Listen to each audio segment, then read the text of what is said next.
The StuG III assault gun is the #1 tank destroyer in military history. It destroyed over 30,000 enemy tanks during World War II.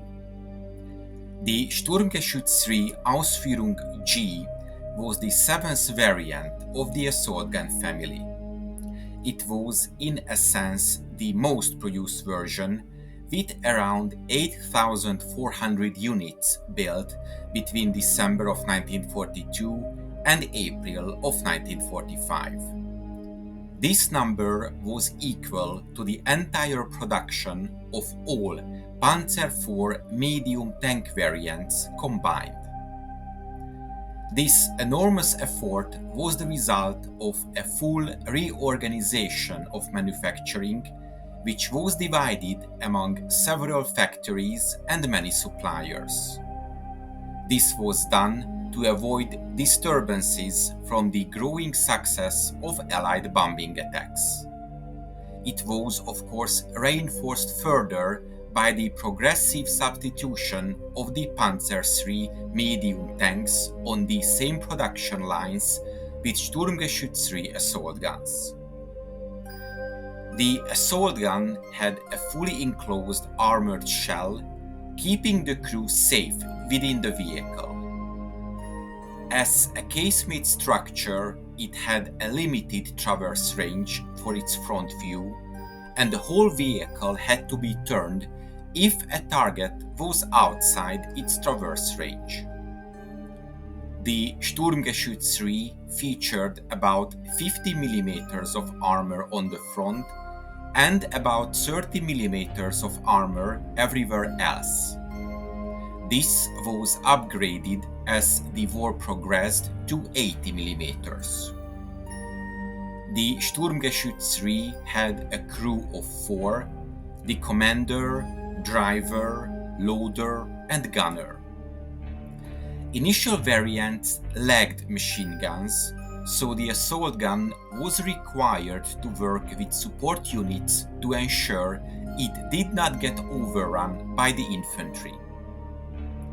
During the initial stages of World War II, the StuG III with the 75 mm StuG 37 howitzer fared well in the campaigns in France, Poland, but when the invasion of the Soviet Union commenced, the lack of German guns able to destroy the T-34 and KV-1 tanks prompted Germany to rearm with vehicles with newer guns.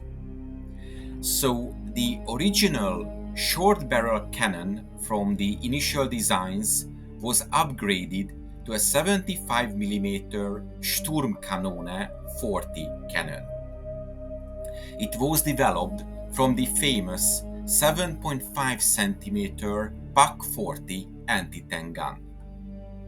The length of the ammunition used was shortened to allow for easier storage. The new cannon could engage any Allied tank design. This upgrade fundamentally changed the role of the StuG III from its infantry support role into a tank destroyer, though it could serve both roles with acceptable performance. The vehicles were deemed very successful and attributed to more tanks destroyed than any other armored fighting vehicle in German service. The success of the StuG III urged Germany to prioritize the production of casemate structure vehicles built from chassis of other vehicles for further development in tank destroyers such as the Jagdpanther. The StuG III design would see service in the entire war due to its adaptability to the changing course of the war, going from an offensive support weapon to a defensive tank destroyer. The StuG III holds the distinct title of knocking out the most Allied tanks in German service, with about 30,000 tanks destroyed, much more than the Panther and Tiger tanks altogether. The Sturmgeschütz III was simple, cheap, reliable, and deadly in the hands of a well-trained crew. The assault guns operated primarily within the Sturmartillerie, so the self-propelled artillery, a branch of the artillery arm of the German armed forces, which was set up in the spring of 1940. The assault artillerymen were all volunteers. This branch won 325 German crosses in gold and 140 Knight's Crosses during the war.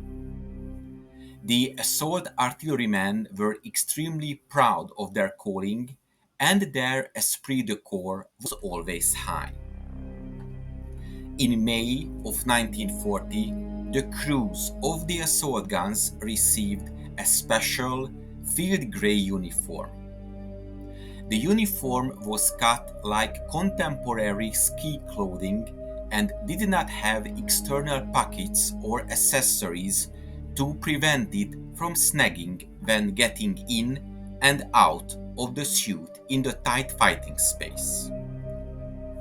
Hugo Primocic, who served in the Sturmgeschützabteilung, so Assault Gun Battalion 667, was Germany's greatest Sturmgeschütz anti-tank ace during World War II and was noted for his quick reactions, clever tactical use of ground, and the icy nerve which in tense situations enabled him to hold his fire until his opponent had closed to point-blank range. In a 5-month period of fighting, he was awarded the 2 grades of the Iron Cross, the Knight's Cross, and the Oak Leaves. Primocic became the first non-commissioned officer in the history of the German army and 7th in the German army to be awarded the Knight's Cross with the Oak Leaves. He destroyed 60 tanks during the war. During a famous counterattack in December of 1942, he destroyed 7 tanks in 1 day. He received his officer's commission in February of 1943 and served as an instructor until 1945, when his training unit was deployed to face the advancing American army on the Western Front. Primocic was captured by the US Army on the 8th of May 1945, but he survived the war. He died in 1996. I hope you enjoyed this episode, and to make sure you don't miss my future work, please make sure you are subscribed to my channel and press the bell notification button.